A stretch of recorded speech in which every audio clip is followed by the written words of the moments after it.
Picture a fishing boat 200 miles off the coast of Alaska. It's 3 in the morning, a storm is pushing 20-foot swells under the hull, and the whole vessel is pitching so hard that anything not bolted down has already slid across the floor. And somewhere in the middle of all that chaos, a crew member climbs down a ladder toward the front of the boat, toward the bow. The exact part of the vessel that's slamming into the waves the hardest right now. And he crawls into a box, a space barely wider than his shoulders, low enough that he can sit up, and closed on almost every side. The crew have a name for it. They call it a coffin. And within minutes of climbing inside, this man is asleep. Here's the part that makes no sense. That box wasn't built by accident. Every strange thing about it, where it sits, how small it is, and why it's shaped like something you'd bury a person in, is a deliberate decision. And once you understand why, you'll never think about a fishing boat the same way again. There are 3 layers to this. The first is why the sleeping quarters are where they are. The second is the hidden engineering that keeps a sleeping body alive in a boat that's trying to throw it across the room. And the third is something almost nobody expects: the reason these men often sleep better in that coffin than they ever do on land.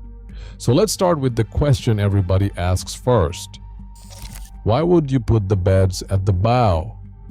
If you've ever been on a boat in rough water, you already know the answer feels wrong.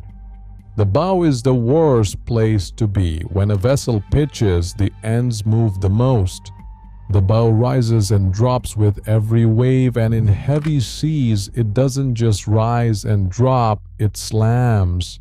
Tons of water hitting steel over and over all night long. It's loud, it's violent, and it's the single most uncomfortable spot on the entire boat.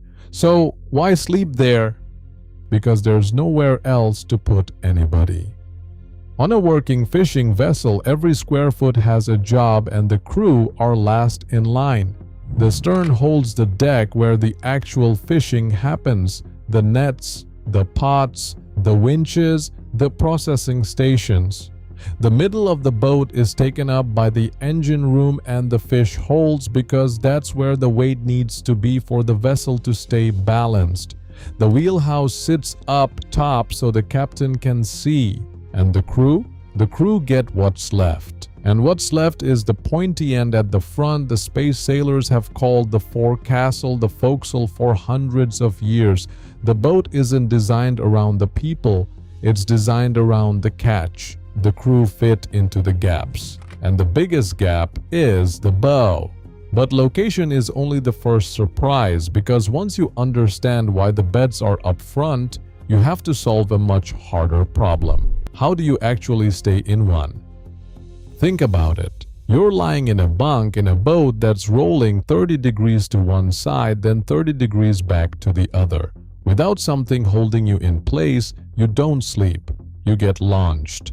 You'd end up on the floor within the first wave. So fishing boats use a piece of gear that most people have never heard of, and it might be the most important thing in the whole compartment.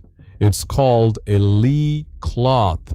A lee cloth is a strip of heavy canvas or webbing that runs along the open side of the bunk. When the seas pick up, the crew member clips it up like a wall, and now he's in a fabric trough. The boat can roll as hard as it wants. The lee cloth catches his body and holds him against the mattress instead of letting him tumble out. Some boats use a solid wooden board instead, called a bunk board, doing the exact same job. It sounds almost too simple to matter, but at sea, that one strip of canvas is the difference between sleeping and being thrown to the deck every 90 seconds. And now the coffin shape starts to make sense. That box isn't small because builders were lazy or cheap. It's small on purpose. A tight bunk with high sides and a low ceiling means there's nowhere for your body to travel. The walls do half the work of the lee cloth. You're wedged in, cocooned, packed into a space that moves with you instead of against you.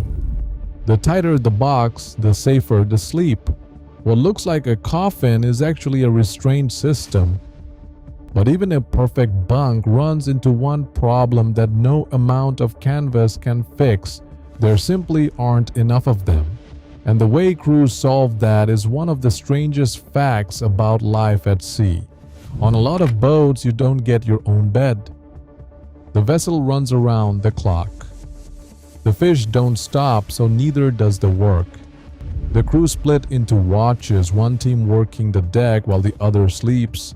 Then they swap 6 hours on, 6 hours off, over and over for days.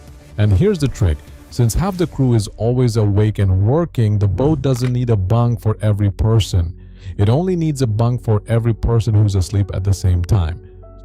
So they share. One man rolls out of the bunk to start his watch, and the man coming off watch climbs straight into the same mattress, still warm from the last body. Sailors call this hot bunking or hot racking. 2, sometimes 3 crew members cycling through a single bed that never gets a chance to go cold. It saves space the boat doesn't have, and to a lot of people on land it sounds miserable. But ask anyone who's done it and they'll shrug. When you're that tired, a warm bunk isn't gross. It's a gift. Which brings us to the thing nobody expects. Everything I've described so far sounds like a nightmare. A coffin-sized box at the loudest and most violent point of the boat below the waterline, shared with a stranger in a bed that never cools down.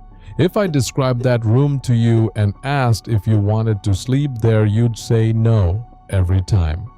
And yet ask a fisherman who spent years at sea about sleeping in that bunk, and a lot of them will tell you it's the best sleep of their lives. The first reason is the motion. On land we lie flat and still, and our bodies fight to stay that way. At sea, the whole boat rocks, a slow, heavy, endless sway. It's the exact motion a parent uses to put a baby to sleep, scaled up to 50 tons of steel. Your body stops resisting and just gives in. Crews describe dropping into unconsciousness the second their head hits the pillow, out cold before they've finished a thought. The second reason is the exhaustion. These are some of the hardest worked people on the planet. Commercial fishing is consistently ranked among the deadliest jobs in America, and the hours behind that danger are brutal. When you've been hauling gear on a freezing deck for 18 hours, your body doesn't care that the bunk is small or loud or shared. It shuts down anyway. That coffin isn't a place you tolerate. It's the only place on the whole boat that's yours, even for 6 hours. And the third reason is the sound. That slamming bow, the hull groaning, the engine humming through the steel. To us, it sounds like chaos. To a fisherman, it's the sound of a boat that's still working, still floating, still carrying him home. It's white noise with a heartbeat. Silence out there is what scares them. Noise means everything's fine. So the next time you see a fishing boat come into harbor and you picture the men who ride it out on the open ocean, don't picture them suffering in some grim little box at the front. Picture them wedged into a canvas cocoon, rocked by the sea, dead asleep in a coffin that's keeping them alive, and sleeping better than most of us ever do in a bed that doesn't move at all. Now, I want to hear from you. If you've ever spent a night sleeping on a boat, what was it like? Did you sleep like a rock, or did you lie awake the whole time? Drop it in the comments. I read every single one. And if you learned something today, hit that like button and subscribe for more. I'll see you on the next one.